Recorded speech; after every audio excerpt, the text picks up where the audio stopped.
Now we will enter into chapters 1 and 2 in the book of Job, which will help us provide a concise background of the story in prose form of the book of Job. There are 3 main parts to the first chapter of Job. Verses 1 to 5 describe the scene on earth. Verses 6 to 12 show the scene in heaven. Verses 13 to 22 tell of Job's response after the test.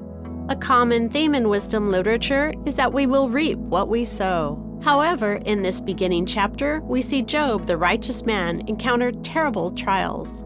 In addition, throughout the trials Job faces, does he eventually pass the test? It says in Job chapter 1, verse 1, "There was once a man in the land of Uz whose name was Job. That man was blameless and upright, one who feared God and turned away from evil. In a Gentile region, a man named Job lives." However, his story is still relevant and revelatory to us today. The author uses 4 descriptions to introduce Job: blameless, upright, one who fears God and turns away from evil. Then the following verse says, "There were born to him 7 sons and 3 daughters." In the Old Testament, both 7 and 10 are considered numbers of perfection, and their multiples symbolize completeness. Thus, the specific numbers of sons and daughters imply that Job has a perfect family. Verse 3 continues to describe Job's wealth. He had 7,000 sheep, 3,000 camels, 500 yoke of oxen, 500 donkeys, and very many servants. Here we again see the multiples of 7 and 10, symbolizing the order and completeness of Job's possessions. And the last part of this verse reads, "So that this man was the greatest of all people of the East. Because Job fears the Lord, he is blessed greatly by God." Verse 4 says his sons used to go and hold feasts in one another's houses in turn, and they would send and invite their 3 sisters to eat and drink with them. It is a known fact that God has blessed Job with great wealth. The next verse reveals Job's perfect character. He would rise early in the morning and offer burnt offerings for each child, for Job said, "It may be that my children have sinned and cursed God in their hearts." We see that Job cares deeply about his children's relationships with God. Job fears that his children might have cursed God in their drunkenness. Job does not just offer sacrifices occasionally, he often does so. It isn't that his children sin against God every time, but that Job wants to make sure his family is completely covered. Perhaps up to this point, we might think this is why God has blessed Job abundantly. However, as we turn to verses 6 to 12, we see a different scene, the heavenly scene. From the first to the last chapter, Job has no idea about the discussion between God and Satan. It says in verse 6, "One day the heavenly beings came to present themselves before the Lord, and Satan also came among them. Thus it is clear that Satan and God are not equals. God stands alone, while Satan is only one of the heavenly beings." From roaming throughout the earth and going back and forth on it. Do we also see, for example, images of Satan going to and fro on the earth and walking up and down on it in our world today? Have you considered my servant Job? There is no one on earth like him. He is blameless and upright. The Lord asked Satan, "Have you considered my servant Job?" The word "considered" indicates that God had taken into account and examined Job intently. Then in verse 9, Satan answers God, "Does Job fear you for nothing?" In his answer, Satan questions Job's motive for fearing God, which is something God cares deeply about. By putting forward and presenting this question, Satan openly challenges God and Job's reason for living uprightly before God. From Satan's perspective or point of view, he believes that Job fears the Lord because he miraculously blesses him with a perfect family and gave him abundance and great wealth.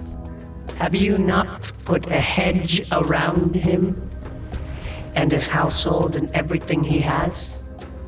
We see, and it is finally revealed to us, what Satan really thinks of Job when we arrive at verse 10 in our ancient story.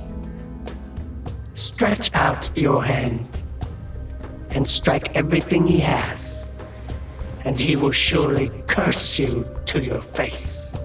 Then Satan continues to challenge the relationship between God and Job, saying that if God takes away all the blessings, Job would stop fearing God. Satan thinks that Job would curse God to his face. On the other hand, God trusts that Job's fear of him is genuine and true. So let us dig into the theme of blessing and curse. In the first 2 chapters of Job, the word curse appears repetitively, twice in chapter 1 and twice in chapter 2. The word curse in the original text is interconnected with the word blessing in meaning. When in quotation marks, the word blessing can be translated into blaspheme or curse. From a Hebrew perspective, curse is the farthest thing to be associated with God. In fact, whoever curses should be put to death. In this chapter, we see the author conveying the idea of cursing God, but in the original text, he expresses it through saying, blessing God. Thus, to speak of blessing in quotation marks is a literary technique to mean something completely opposite. Job chapter 1, verse 5 mentions the word cursed, which is barak, in the original text, which is also where Barack Obama, the former president of the United States, got his name from. Whether we are looking at the Hebrew or the Arabic translations, barak still means blessing. Now let us examine, for the sake of clarity, Job's response when he loses all of his family and wealth so tragically. The Lord gave, and the Lord has taken away. Let the name of the Lord be praised. We see his response beginning in verse 21. In this particular verse, Job doesn't curse but blesses God. In fact, the word bless is also barak in the original text. Looking at his response, it is evident that he is a man of character. Barak later appears for the 3rd time in Job chapter 2, verse 5. This is when God tests Job for the 2nd time, where he allows Satan to take away Job's health. Strike his flesh and bones, and he will surely curse you to your face. The same word barak in Job chapter 1, verse 11 also appears in Job chapter 2, verse 5. What Satan is trying to say is that Job would barak or curse God when he takes away his health. The word barak appears yet another time from the mouth of Job's wife in chapter 2, verse 9. Integrity? Curse God and die! Historically, some believe that Job's wife is a negative character in the story, though others would say she could be a positive one, because when Job suffers, she stays by his side and cares for him. Moreover, when we read that Job has 10 more children in the last chapter, it is the same wife who bears him these children. So when Job's wife tells him to barak God, it is uncertain whether she means for him to curse or bless God. What we can be absolutely sure, though, is that Job does not sin against God with his words through it all. From this we know that Job fears God with the right motive, even in the midst of great pain.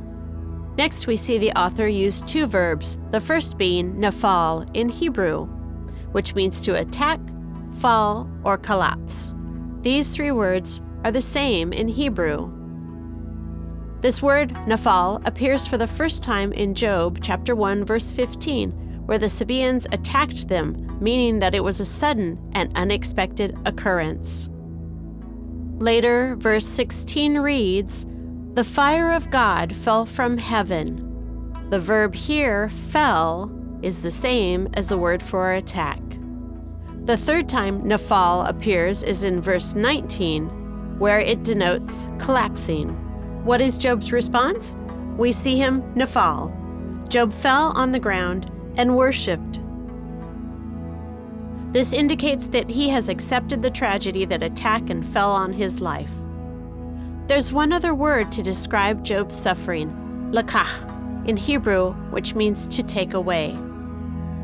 Job reflects in verse 21, in light of his suffering, the Lord gave and the Lord has taken away. Here, the word for has taken away is lakah. In his response, Job displays a faith that transcends the norm. He does not complain about or question God, neither does he ask God why.